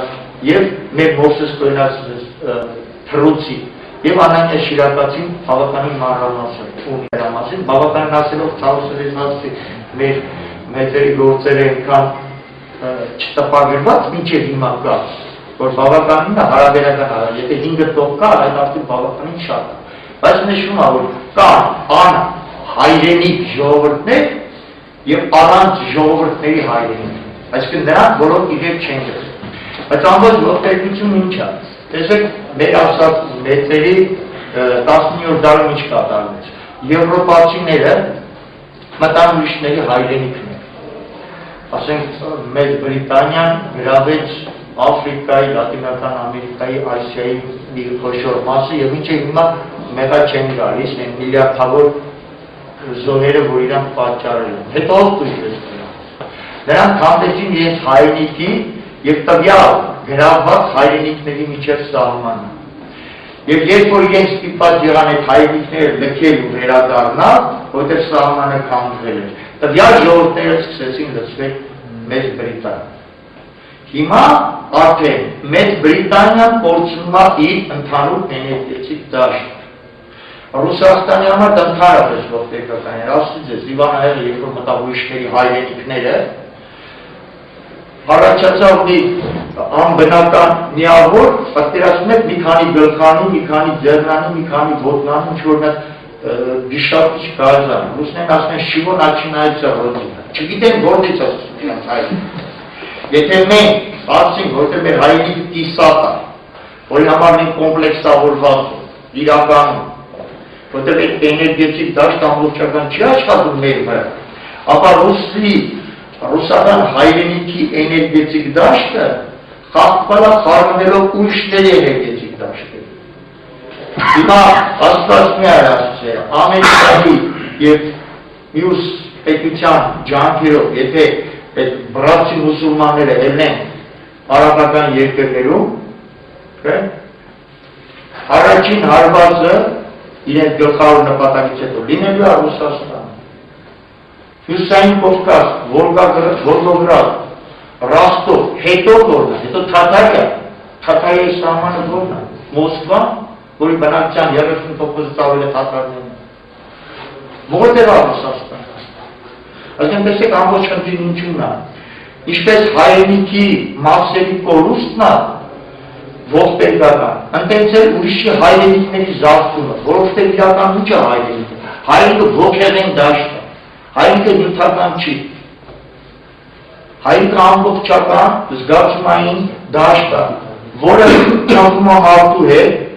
ապրում է մարդու հետ և մարդը մահից հետո իր սենտեսս քայքայումով, եթե մարդու միտքը խոսեցիք, ոգին գնում միանում է իոնային դաշտի, ապա նրա զգացումային դաշտը, հոգեղեն դաշտը միանում է իր հայրենիքի, ստեղծելով այդ ընդհանուր զգացումային դաշտ, որը արդեն կոչվում է երկիրը կրել քո մեջ, արգիրը, երգիրը, այսինքն երգիրը դա մեր մտավոր դաշտի զգացումային մաս, որը հիմնականում համապատասխանում է մեր հայրենիքին, կարող է ըստ մարդու մակարդակի խախտվել, շովինիստը ասում է ծովից ծով Հայաստանը, չի մանում որ Հայաստանը ծովից ծով էլ ա եղել, օվկիանոսից օվկիանոս էլ ա եղել, ճիշտ սամալյոտով թռնելուց դուգենն է, որ դու թռնում ես, ուզում ես, որ քո հայրենիքն է, որը ունի իր միջնաշխարհը, այդ դրա մասին ես որ ասենք, բացատրենք, թե ինչքան կարևոր բաներ կան դրան։ Եվ արդեն մայր Հայաստանը այն տարածքն է, որը նյութականացված է մեզ համար։ Մայր Հայաստանը դա հնիկվա Հայաստանի Հանրապետությունն է, մեր ազատագրված տարածքն է, մեր հարավը, որը մենք շոշափելի ունենք մեր ձեռքին։ Միակ ճիշտ բնական համբերակետը, երբ որ մայր Հայաստանը, երգիրը և հայրենիքը համապատասխանում է։ Ուրիշների հայրենիքների վրա ես ուսումնասիրություններ չունեմ, ճիշտն է, չի եկարել, երբ ուսումնասիրել եմ մեր հայրենիքը, ինչպես են պատկերացրել մեր նախնիները, մեր հայրենիքը և այլ դրա մասին է, որ այսօր ուզում եմ մի քանի խոսք ասել։ Արվում է, որ մեր հայրենիքը նորից համապատասխանում է այն եզերական մոդելին, որը մեր նախնիները պատկերացրել են և ամբողջ տիեզերքի համար և մեր հայրենիքի մեր երկրի համար։ Արվում է, որ նա ունի միջուկը, որին հայերը հանճարել ձևով ասել են միջնաշխարհ։ Միջնաշխարհը այն տարածքն է, որը ընկնում է հարավում, որպես ոգեղենության, տանը, օսի, հյուսիսում, կողը, կացի, միջը, որը նետը նշանում է ոգեղեն, հետը նյութական։ Այդ դրանց սահմանագիծը համարվում են երկու ծովեր, Կասպից ծովը և Սև ծովը, պատահական չէ, որ մեզ հասած առաջին, ուրեմն քարտեզում հայկական լեռնաշխարհը նկարված է որպես ուրեմն թերակղզի, որտեղ Կովկասից այն կողմ աշխարհ չկա, այդ բաբելոնցիների համար ծովներ, այնտեղ Սև ծովներ, միջերկրական ծովներ, այնտեղ Կասպից ծովներ, եւ փաստորեն այդ ներմասով է, որ հայկական լեռնաշխարհը ըստ բաբելոնցիների միանում էր արդեն իրենց աշխարհը։ Այս նրանց միջերկրած տարածքը հին ժամանակ համարվում է միջնաշխարհը, որի կողքը, ոնց որ Անանյա Շիրակացին էր ասում, դեղնուցն է, դեղնուցի կողքը սպիտակուցն է, սպիտակուցի կողքում պաշտպանողական շերտն է, եւ վերջնական սահմանը տիեզերքի այդ սպիտակուցային կավային շերտը։ Այնուհետև հայերը պատկերացնում են ուրեմն հայկական լեռնաշխարհը, գտնելով որ այդ Կովկասը փաստորեն իրենց այդ պաշտպանողական շերտն է, ծովերով, որի միջև գտնվում է կապող օղակը, սպիտակ թաղանթը, եւ հետաքրքիրը որն է, որ երբ որ նայում ենք մեր տարածքին, կարմիր մենք չէ ավելի լավ, ուրեմն կներեք նկարչությունից չի դեռ, ասեմ ձեզ, բայց ձեզ կոպիտ ձևով պատկերացնենք, ուրեմն տեսնում ենք, որ հայկական լեռնաշխարհի տարբեր տարածքներում ձևավորված մշակույթները բնավորության գծերը համապատասխանում են տվյալ ուղղությամբ ձևավորված մարդաբանական խմբերին։ Օրինակ, երբ որ մենք նայում ենք, ուրեմն ասենք հայկական լեռնաշխարհի հյուսիսային շրջանները, որը ասեցինք կոչվում է 7 թափնի, որը ձևավորել է քուրհարաքսյան մշակույթը, բավականին տնտեսական, կապերի, շփումների մի քաղաքակրթություն համապատասխանում է հենց այդ հյուսիս արևմտյան բնակչությանը, հանձինը, ուրեմն հյուսային Կովկասի ու վրացիները շերտն են ընդհանուր առմամբ, պատահական չէ, որ հայերը երբևիցի, եթե խոսում ենք աբխազական պետության, հաջարակը, երբևիցի վրացական պետության մեծ չեն խոսել, իրացավարը դա միշտ Իվերիա է, այսինքն այդ վայրի ցեղեր ու պատահական չէ, որ պատմություն գիտի, ցեղերն են, որ այդ հյուսային Կովկասից հաշվում բերում էին մեր վրա, հենց որ մենք փորձում ենք ուրանալ այդ ցեղերի վայրերին։ Եվ փաստորեն ամբողջ այս հարավ-արևելյան եւ կենտրոնական Եվրոպայի քաղաքակրթությունը հիմնականում կապված է այս տարածքի հետ, ու մինչև հիմա է այդ։ Եվ հետաքրքիր որն է, եթե մենք ուրեմն յաներ ենք, ապա մեր հիմքը իներն են։ Եվ սա էլ պատահական չի։ Ռուսական պետությունը բնականում ձևավորվել է միայն եւ միայն այն ժամանակ, երբ որ իրենց կառավարել են իները։ Սկսած են Ստալին, Պուտին, Ելցին, երբ որ մեզ փորձել են կառավարել ոչ յանական կառավարման սիստեմով, մեր մոտ սկսվել են հակասություններ, դեպի պլյուս թե մինուս էական չի, տեսակի խնդիր կա։ Եվ հիմա, երբ որ մենք ասում 2012 թվականը գալիս է, երբ որ մարդկությունը մտնում է նոր հոգերեն, զգացումային դաշտը, ջերբոսի ժամանակ, այս երկուսի կապը դառնում է առավել ևս կարևոր։ Դրա համար հայ-ռուսական համագործակցությունը անպատճառ ունի կարևոր նշանակություն։ Եթե նայեք նշատի, Ռուսաստանը Ուրալյան իր բաժանումով նորից համապատասխանում է արևմուտքի եւ արևելքի միավորման կետին։ Եվ հետաքրքիրն է, երբ որ նայում ենք ռուսական պետությունը, մշտապես իրանց մեջ, որտեղ իրենց սխալ են հիմքեր դրել, պայքար է եղել ուրեմն արևմուտքի եւ արևելքի մեջ, պետերբուրգյան եւ մոսկովյան այդ հակասությունը։ Երբ որ Պետերբուրգն է դարձել մայրաքաղաք, նշանակում է Ռուսաստանը սկսել է ձգտումը դեպի արևմուտք, Մոսկվան դեպի արևելք։ Ամբողջ պատմությունը գնում է եւ ինչալես Պետրոս առաջինի եւ նրա որդու հակասությունը, ոչ թե խորհրդային պատմության մեջ տված ինչ-որ մի բթամի, որ Պետրոս առաջինին չէր հասկանում։ Իր որդին եղել է ժամանակաշրջանի ամենահանճարեղ մարդկանցից մեկը։ Գտնում է, որ չի կարելի այդ երկու հակասության մեջ պատմել։ Որ անհրաժեշտ ոչ թե Պետերբուրգ կամ Մոսկվա, այլ միջինն է գտնել։ Անհրաժեշտ է աշճանաբար վերցնել եւ արևմուտքի եւ արևելքի դրական։ Եվ նույն ձևով ներքով, ես ասում եմ, Տիգրան Մեծի թագի վրայի պատկերած 8 Թևանի աստղը երկու արծիվներով, հենց դա է խորհրդանշում։ Նրանք տարբեր ուղղություններ են,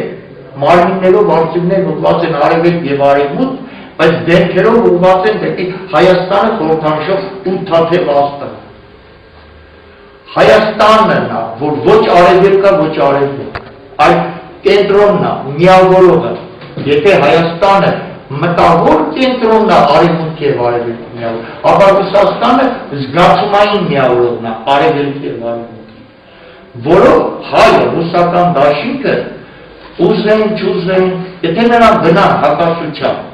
կլինի նույն ինչ որ կատարվեց Բյուզանդիայի հետ։ Մենք կմնանք, իրենք չեն։ Սա ավելի բարձր օրենքները, քան ֆիզիկական, ռազմական օրենքներ, օրինաչափությունները, որ հաշվում են։ Մյուսը, ուրեմն հայկական լեռնաշխարհի հարավ-արևելյան շրջան, որը համապատասխանում է մեր, ասեցինք, հուրիական մի տանի պետությանը, բավականին ռազմականացված քաղաքականություն, որը հայերը ստեղծել են, որում մեծ տեղ է տրվում բարոյական արժեքներին, բայց նաև ուժին, ու մենք տեսնենք այս կողմը ուղղված ամբողջ քաղաքակրթությունները բացարձակ համապատասխան են հուրիական մշակույթին։ Ուժի եւ ազնվության, այդ ասպետության, արևելյան ամբողջ այդ քաղաքակրթությունները հենց սրանից են։ Մեր արմենոիդները կամ հայկական Տավրոսի քաղաքակրթությունը, Էգեյան ամբողջ մշակույթի հիմքն է, որում ավելի շատ տրված է, ոնց ասեմ ձեզ, ոչ թե միստիկան, այլ ձևապաշտությունը, բնականի եւ անբնականի խառնուրը, որը հենց հատուկ է սրան, հունական, վերցնենք դրանից առաջ նույնիսկ, ասենք, միջերկրածովյան սեմիտական մշակույթները, նորից սրան համապատասխանում են, եւ ցավոք սրտի բավականին ոչնչացված արևմտյան մշակույթի, որի կրողները գերմանացիներն են եղել, որոնք նաեւ դրավիտական ամբողջ գլխավոր կրողը դրանք են, որոնք կրում են այդ մեկ բարձր հայքի մշակույթը, միստիցիզմը, կապը տիեզերականի հետ, որը բարբարոսաբար ցավոք սրտի ոչնչացվեց հիմնականում այս Էգեյան մշակույթի հետևանքով։ Բայց 12 թիվը որ գալիս է, տեսնում ենք հենց մեր կենտրոնում մեծ փոփոխություններ, ասում եմ, հատկապես եթե հայկական այս լեռնաշխարհը նայում ենք, այս կետը, այդ մասին մի քանի անգամ ասել եմ, այս 7 թարմին, այդ տունին նույնպես բաժանվում է, ուրեմն Սյունի հարցակ մեկ ուժային մասը, Շամշադինով վերև մինչև Ախրքալա մեր զգացումային մասը և ուրեմն Սպիտակից, Շիրակի դաշտով, Արարատյան դաշտով, Նախիջևան մեր զգացումային բանը, մտավոր դաշտը։ Այս մասում, որը մոտավորապես համապատասխանում է Մարտունի, Շամշադին, այդ շրջան, նաև ծնված երեխեք են։ Ծնվում են շատ կարմրամազ, սկզբում բաց մազերով, հիմա ավելի կարմրամազ երեխեք են ծնվում, կապուտաչիա։ Վերադառնում այս հուրիական արյունը։ Ուրը կարելի, որովհետև ասում եմ, երբ որ այդ մասին խոսել են ձևավորումները, այսպես ցեղային տարածքային միավորումները, նրանք մազը, գիտեք, ամենաշատ այդ մետաղների նյութեր պարունակողն է։ Եթե այս տարածքում ձևավորված արարորդիները ունեն սև մազեր, որտեղ պղնձով հարուստ դաշտում են, նաև հայկական Տավրոսը, իսկ բարձր հայքում բաց մազեր ունեն, որտեղ ստեղ հիմնական բոքսի, ապա ստեղ, որտեղ երկաթի հանքերն են, կարմրամազերն են, որոնք հիմնականում ռազմականացված են։ Այս նոր փոփոխություններ ինչի է բերելու։ Դեռևս հայտնի չի։ Բայց ասում եմ, երբ որ մենք նայում ենք, ուրեմն գոյություն ունի 360, 720 հազար քանից այսենց անցումային շրջաններ, որի դեպքում ի վերջո գալիս է 3600 ամյա այդ շարային փուրերը,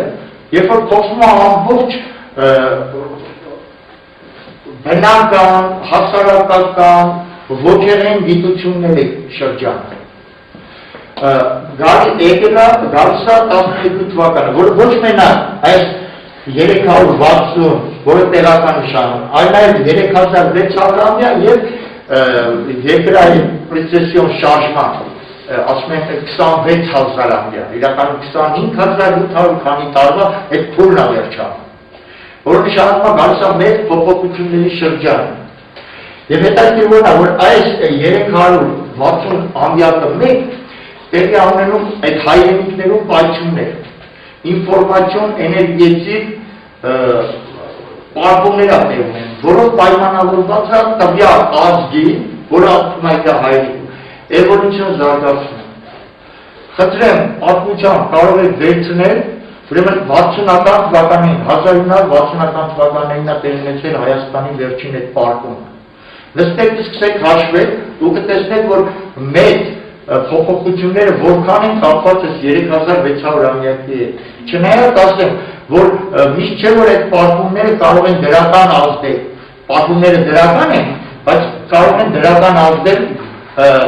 տվյալ ազգի համար։ Եթե ինքը չգիտե, մենք անցած անգամ խոսեցինք, որ Բագրատյան թագավորության անկումը հիմնականում հենց կապված էր այդ պայմանների հետ, երբ որ մեր մոտ ստեղծվել է նյութական պայմաններում չափից դուրս բարձր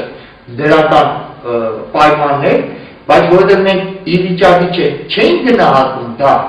ի վերջո հանգեցրեց մեզ համար ավելի վատ հետևանքների։ Մենք ցրվեցինք, մենք սկսեցինք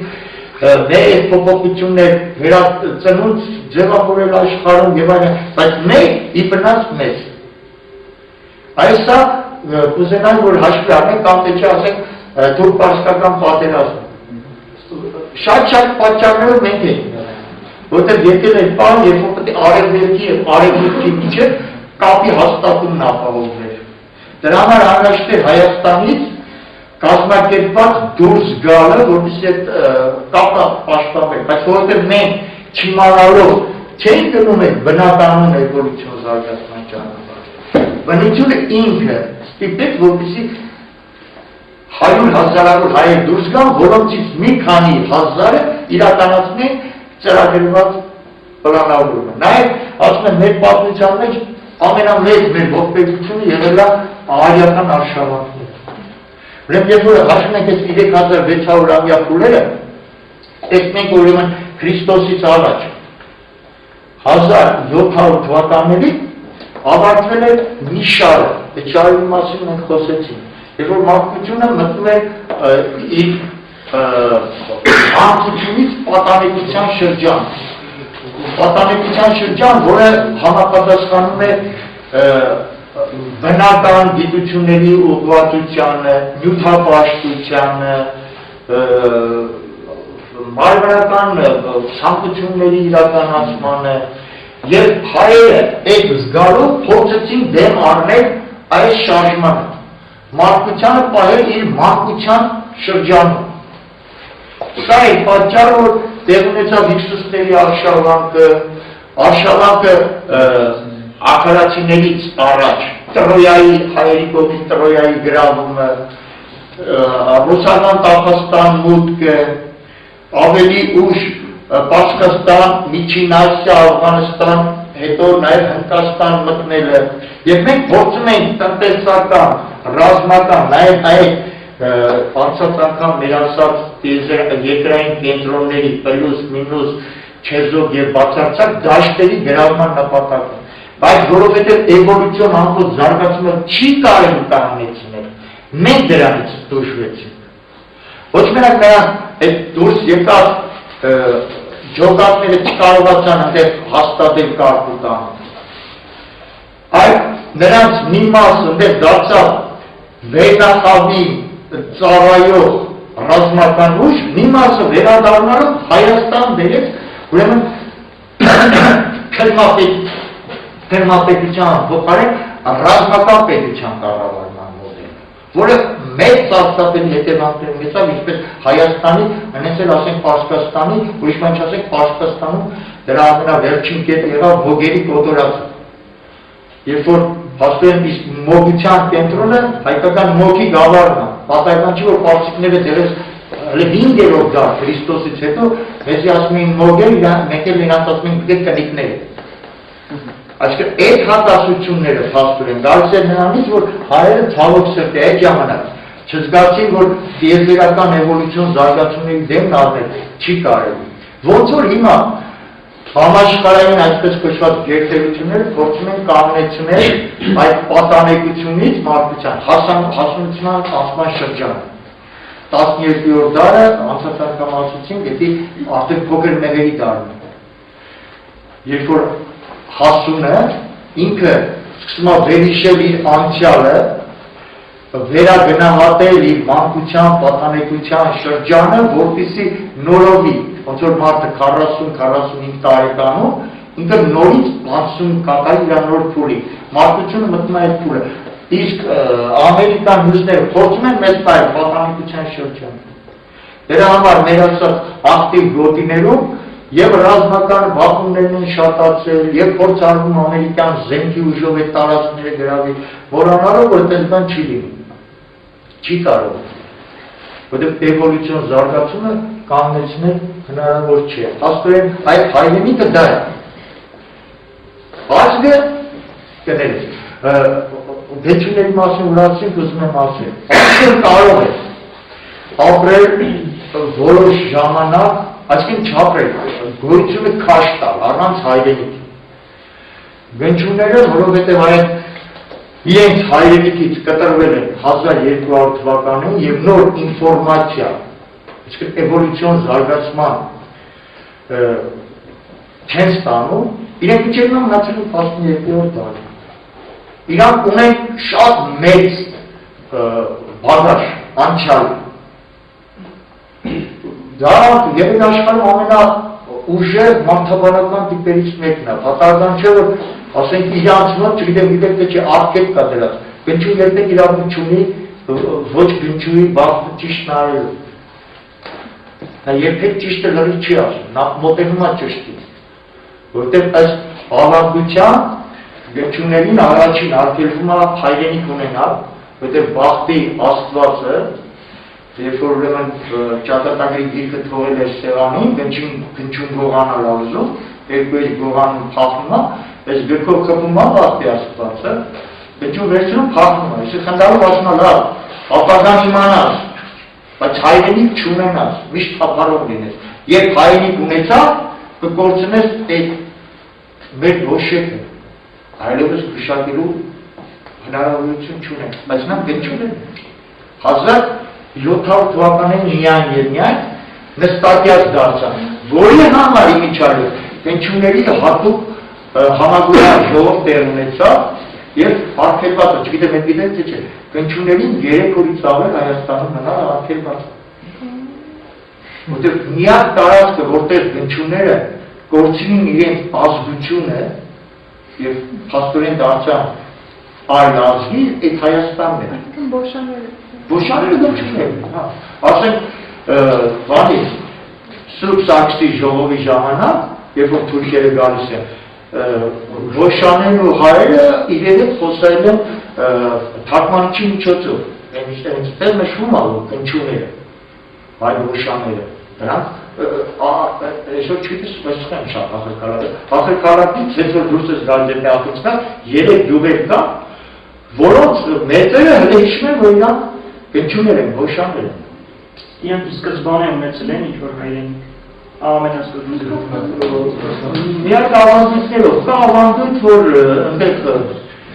3 եղբայրներ են եղել Հնդկաստանում, մեկը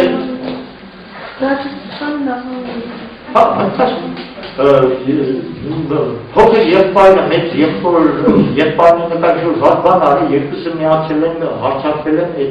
իր ընտանիքով փախել։ Որ իրենք հաստատ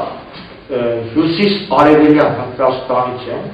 որտեղ իրենց ոստը արիական գծերը շատ ավելի ամուր են, քան ասենք կենտրոնական, այդ շատ լավ վերևում է, բայց ասում եմ, իրանք այդ տաղանդ է, իրենք բնատուր տաղանդ է, այդ խոսում է իրենց հազարամյա գոյության մասին, ես դա եմ ասում, բայց իրենց նաև չզարգացում է, նաև իրենց պետությունը, ուզեք չուզեք, բնդիկները դրանք ունեն իրենց պետությունը, լսել է չէ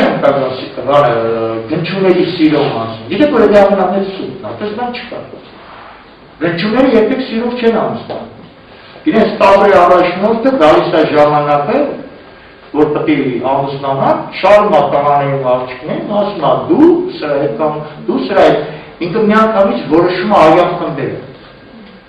առանց շփվելու դրանց հետ, գիտե որ արյան խումբը, որի հետ աղջիկ, ում երեխանա որ առնչվել է,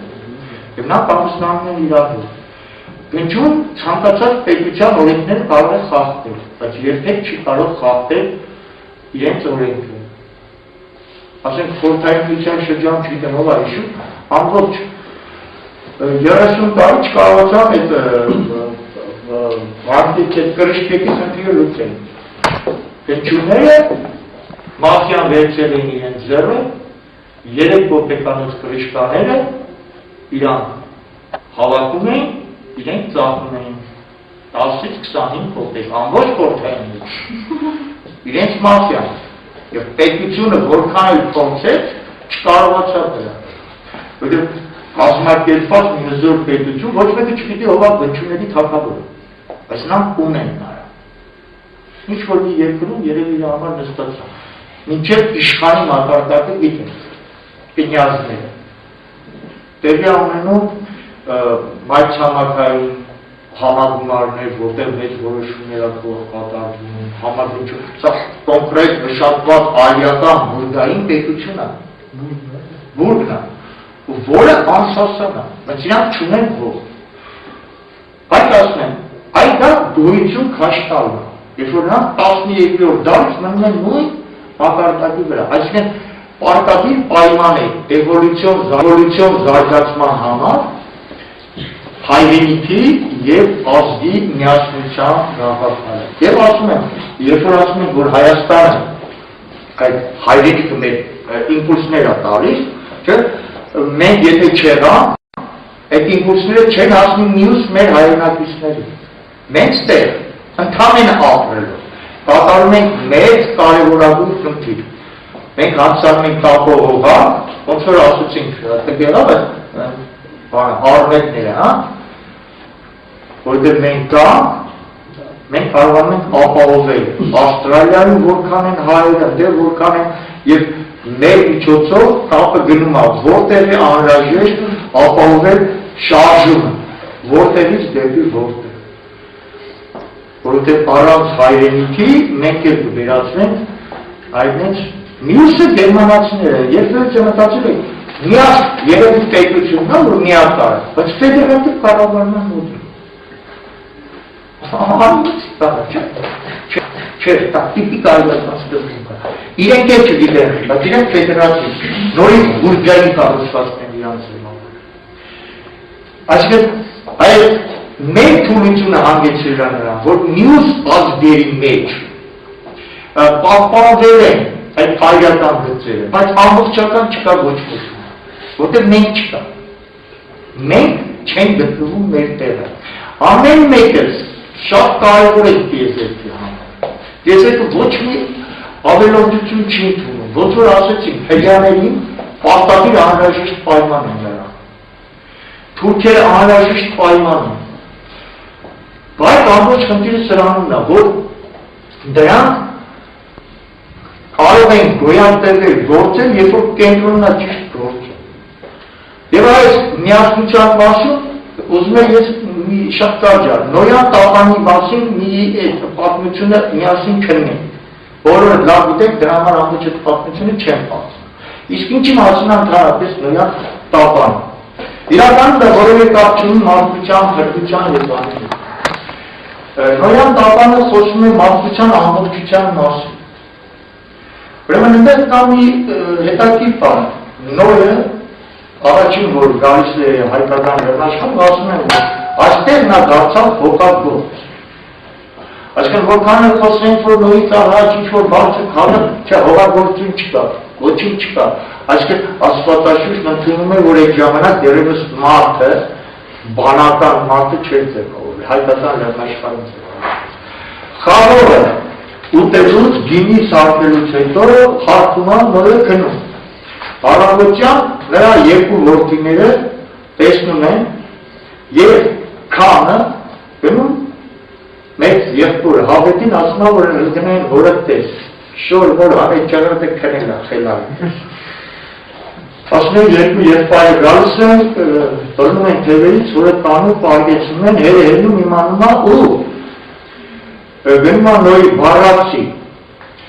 օրտնանքը և պանեցը, որոնք շատ է։ Որոնք տեսեք, սեմին ինքը,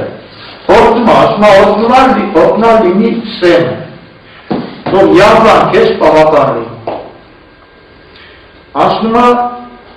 հավետին, ասում է, օրդնյալ լինի հավետը, քո աստված թող կեզ պաղապան լինի, ընդարձակվես, սեմի վրաներում բնակվես, քամը կեզ ծավալի։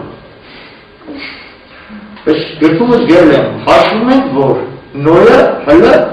հատված չի, արդեն լավ ջպսել է։ Ինչ հազում է, չասկացում։ Այդ օրտնան կա, հանեց կա, ուրեմն հավետոսները տուն չունենա, եկան անապակման է։ Եվ ինչու պետք է քամը, որը բանը չի արել, ծառը դառնա, են աղբոր, բայց երբ որ մտածում ենք հայերեն լեզու և սկսում ենք բացել հայերեն, բացում է, որ աբետ, հավետ բառը նշանակում է անթելված կրակ։ Սեմը նշանակում է նյութի վրա իշխող։ Քամը ճապոներեն լեզվով, եգիպտական լեզվով նշանակում է զգացումային դաշտ, հոգի։ Իսկ քամել ազատել նյութի։ Եվ այդ դեպքում մենք տեսնում ենք, որ հայրապը չհրյա, բայց ինչ որ մեկից ողոր վերջրել է հրյա, դեպքում էր, որ մարդկությունը նորից երեք շերտ նյութական մասը, ոգեղեն մասը, կրակը, և դրանց միավորող մասը, քամը, այս պարում, բնականը, որ քամին, որպես զգացումային դաշտ, որպես մեր հինգը զգայարաններ, հենց տրված է, որ ինքը ծառա դառնա, միակապով դառնա, հավետին և սենին, որից էլ արդեն նոյը հավանագանը կազմված է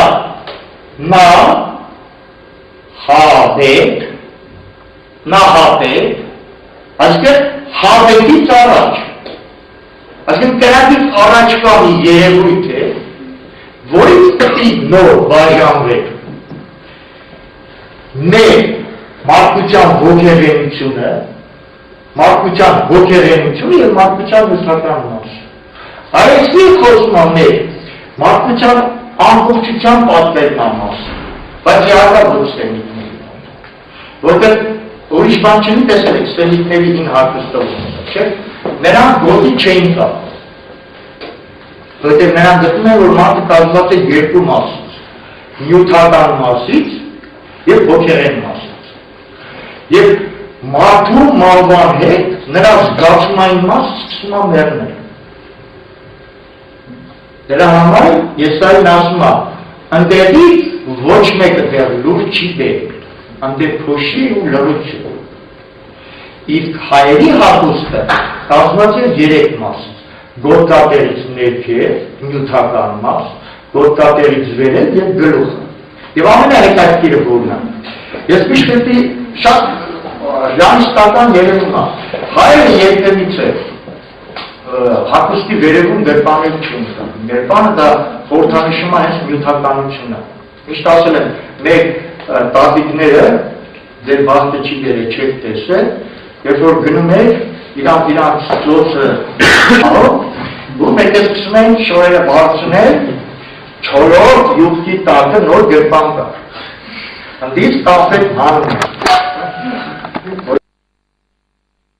Գրպան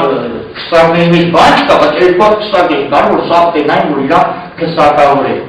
19-րդ դարում սկսեցին գրպանները գոտկատերից վերև բարձրան։ Որտեղ մեր զգացումային դաշտը դարձավ արդեն արք ու վաճառքի նյութականության չափանիշ։ Եվ 20-րդ դարում սկսեցին անգամ գլխարկների վրա գրպաններ կար։ Արդյոք սա պատահականություն է։ Արդյոք մեր այս նախնիների աշխարհաճանաչումը ամեն ինչի է չափավորությունը չի համապատասխանում բնական ճշմարտությանը։ Չէ, երբ որ դաս եմ տալիս, ասում մշակույթի ինչ են ասում, դիզայնի, ասում եմ, երեխեք ջան, դուք ձեր դիզայնը պատկերացնում, կաշին, բմբուրներ, ինչքան քիչ ծածկված, էդի համարվում է բան, ինչքան ապուշություն է կան, իրականում դա ամբողջ փիլիսոփայություն է։ Չկա որևէ բան, որը չպետք է լինի այդ տիեզերական ամբողջության մեջ։ Սկսած կին և տղաման, սկսած ընտանիքը, մենք դրանքան խոսեցինք, ընտանիքի սուրբ երրորդությունը, որ պարտադիր պայման է, հայրը, մայրը, երեխան։ Բայց երբ ասեցինք, որ պատահական չէ, որ եվրոպական ժողովուրդների մոտ հեր ու տղեն վերջ երկոսներում սպանում են իրար, որտեղ ամեն մի այդ եռանկյունի ի վերջո Երում հանգեցմանա, որ եռանկյունն ամենակոշտ մարմինն է և մի սիստեմից մյուսի սիստեմը անցման մեջ հակասություն առաջան, որի համար ասին, որ սուտ չորտություն կա այսինքն հայրը, մայրը, որդին պարտադիր պայման են, բայց տատիկն ու պապիկներն են շատ կարևոր, որ այդ անցումը տեղ ունենա սահում, անպայման կլինի հակասություն, դրա համար ասում են պապիկն ու թորը իրար ավելի լավ են ասում, քան հերն ու տղեն Այդ հակասությունները կարելի ալինում ավելի մեկ հակասությունների չանդիտելով ոնց կատարել լուծել։ Այս ազգերի մեջ ընտանիքում կամ եթե կարելի ասել է ընտանիքի մեջ նաև ժողովուրդներ կան։ Էլի այս տատիկի, պապիկի խնդիրը կա, հնարավոր է որ մարդը քաղաքակրթությունում մեծ խնդիրներ ունենում է, երբ որ պապիկին ու տատիկին կոպիտ ասած անշումային կամ հսկի ձեր չի տալու։ Բանը, ջայր ժամանակս լեննականում մի հատ գրող կար, շատ քիչ էր գրել, չէր տպվել, բայց շատ խանջարել էր։ Մի տող աղրի, ասում է, մեծ ես մի ատոսը թեկել, հորդուկներ ինչի մեղա չէ։ Շեղումը շատ վաղուց ասկսվել, որի համար մենք ասել ենք սրա։ Աշխարհում ամենալավ ապրող երկրներում երիտասարդների ինքնասպանության տոկոսն ամենաբարձրն է։ Չգիտեմ մեր երիտասարդները գիտեն թե չէ։ Անցած տարի 20 հայ երիտասարդ ինքնասպանություն ա գործել։ Էմոններ, սատանայապաշտներ, ինչի՞ց ա դա։ Երբ որ խախտվում է տիեզերական օրինաչափությունը։ Ես ասել եմ, ես իմ կյանքի մեջ ոչ գիրք կրծող եմ եղել։ Ոչ սրսուր գիտնական եմ համարել։ 4 տարեկանից տարերը սովորելուց հետո առաջին գիրքս եղել է, որ կարդացել եմ հիմնական առասպելներն ու լեգենդները, 7-րդ դասյանից գրքի առևտրով եմ զբաղվել, 8-րդ դասյանից ռեստորաններ եմ փակում, ուտում, խմում, քեֆ է անում եւ ընդունում եմ անպայման։ Եթե մարդ շաբաթը մեկն է, եւ նրա չհսկի մի բաժան բան, տկուր հացուց, բայց ամեն ինչ չափի մեջ ասում են, երբ որ այս համակարգում մեկը բացակայում, արդեն սիստեմը խախտում է։ Այսինքն անհրաժեշտ է, որ ամեն մեկը լինի իր տեղը, եւ նյութականը, եւ հոգեվորը, եւ հոգերը, որի դեպքում արդեն կյանքը ստանում է իմաստ։ Մարդը կարող է բավարարվել մի քանի աստվածնյարը շատ քիչ է մի քանի $100 Իսկ եթե այս խախտումը կա մի քանի $1000 չի եկում։ Ասենք միասյալ կա հատկապես դպրոցի դիրեկտորների վրա է լավերում։ Տեսել եք դպրոցի դիրեկտորները որ գործեցանում են չանում։ Իրանք 2 ամսում վերնում են։ Գիտեք նրանց վրա աշխատում է սկյուռիկի սինդրոմ։ Գիտեք սկյուռիկը քիա ամբողջ աշխունը բերք հապում։ Հա? Ատազուծը սկյուռիկը որքան չգիտի որ ծմեղա տալու։ Իրան բերք հապում։ Ինքը հենց որ մի բան մեգալում տանուցում է մի ատակ, իր ուղեղը մորֆի է ատացում։ Բնական մորֆի։ Ինքը կայֆ է։ Եվ ինքը մշտապես հապուտան ռսվում է ոտի իրավ հայաբաշին ստանը։ Հետո ինքը կարող է մի քանի 100 բուր լցնել, որից ինքը մի տասից կողքովից չի տու, ինքը մորանում է դրան։ Իրանք պատերացրեք մեր դեպուտատը, որը արժանի չի դրան։ Իրան ամբողջ օրը իր ամասին խոսում է, կամ դպրոցի դիրեկտորը, գալիս է դասը վայիցիշ, ինքը պարը արդեն 70 տարեկան վայիցիշ գեղեցկուր է։ Բաղակ իրան դպրոցի ծանում են դուրս, և ինքը իր տեղում չի, հիմնականում իր տեղում չէ։ Ոչ պետք իրան չի ասում, այդ ինչ գեղեցկուր է, բոլորը ոտքի չեն տանում, ինքը չի ստանում մորֆի, ինքը մահանում։ Դրա համար մեր դեպուտատությունները մի քանի տարի առաջ, երբ որ իրան մոռացել են, ասում են 9-րդ էդելվանը, թաղամասում։ Ես ամայ կապչկետին լսել էր աղբերի մեջ, որ սկսել էր հատարակ բան քշել աղբեր, որ տեղան քվուր տանում, այդ հիշենիա, որպեսզի ինքը զգա, որ իրան հիշում են, որ ինքը ստանա իր մորֆի հայավաժին։ Թե չէ ում ասեք $1 միլիարդ, որը մեկ նստարս։ Մի քանի միլիոն դոլար գցում ես, տարբեր բանկերում որ չսեն դարան, կամ թե չէ ոչ կեսավ, նա դուք կմաս տացում ես, շապում ես, չէ, նա սկյուրիտի սինդրոմն է նրան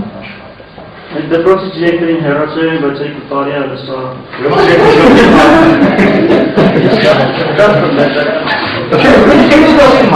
Իմ մոտ ասենք բավականին լավ մարդեր, Իսպիրյանն էլ մահացավ, հենց հանեցին, 131 դպրոցը, Գարեստյանին էլ հանեցին, որ մարդը հեռավ, ես այս մեկին է քանեն, Կին տնօրենների սինդրոմ ինչ կապն է։ Չգիտեմ, երևի ժամանակ չունի չէ, հարցերը բնասացի։ Ինչ հարցեր ունի։ Ես հատ հասկանում։ Ինչպես դուք նշեցիք, այդ ամեն ինչը սենց հասկացա, էլի ոչ մի պատահական չի ու տենց էլ պետք է լիներ։ Չէ։ Կայես, հարցը թույլ, Նենց մի տեսակ այդ զգացողություններ են, էլի, էդ էլ եմ հասկանում, որ ոչ մի բան պատահական չի ու հենց տենց էլ պետք է լիներ և այլն և այլն։ Լավ, հիմա արդեն այդ ոգևոր անցման շրջանը, այսինքն 2012 թվականի անցման շրջանը, ինչ է պետք անել, որպեսզի այդ անցման շրջանում գոնե չտուժվի։ Ուրեմն առաջին հետի ֆետիշիզմի մասին ասում ես այս բանը գալի, որ ոչ մի բան էլ մենք մտածելի կարիք չունենք ամեն ինչ որոշված, այդպես չի։ Գոյություն ունի ճակատագիր անպայման, վերևից որոշված, բայց նաև գոյություն ունի ազատ կամք։ Մի հետև մենք ասեցինք, ուրեմն գոյություն ունի մեծը և փոքրը, ասում որ ամբողջ աշխարհը ունի շերտավոր կառուցվածք։ Սոփի պես, վերևը ունի իր էվոլյուցիոն զարգացումը, որը ենթարկում է ավելի բարձրին և իրեն ենթարկում է ավելի ցածր։ Ասենք, երբ որ ասենք մարդու համար, մարդը ծնվում է արդեն իր ճակատագրով, իր որոշված տեղով։ Ինքը ծնվել է, ինքը պետք է հասնի մեկ այլ կետ, որը կարող է չլինել ամենաշատ անգամ հենց մինչև վեր չի ասում, որովհետև ինքը ծնվելուց առաջ մշակում է իդեալական ճանապարհը, իսկ նյութական աշխարհ մտնելով դրանով շեղում արվում։ Ասեցին, մեկը եթե առավոտը շուտ խմի ու որոշի պատկերից գնալ բեկետ, հաստատ չի ասում, որ բեկետը գլոխ ուտելու է իրան։ Բայց ավելի բարձր սիստեմը այդ բեկետ ուղարկում է ոչ թե մեկին, այլ հարույն, մի ձվաբջիջ պետք է դեռնավորվի, բայց մինչև 10,000 սերնաբջիջ գործում, այդ մեկին դեռնավորելու համար։ Միևնույն է այդ դեռնավորում պետք է լինի որոշված բան։ Սա առաջինն է։ Եվ ասել եմ,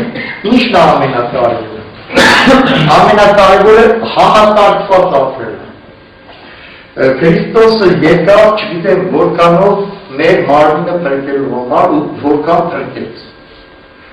Բայց բոլոր հին մտածողներ, Աստծո որդիներն ասում են, որ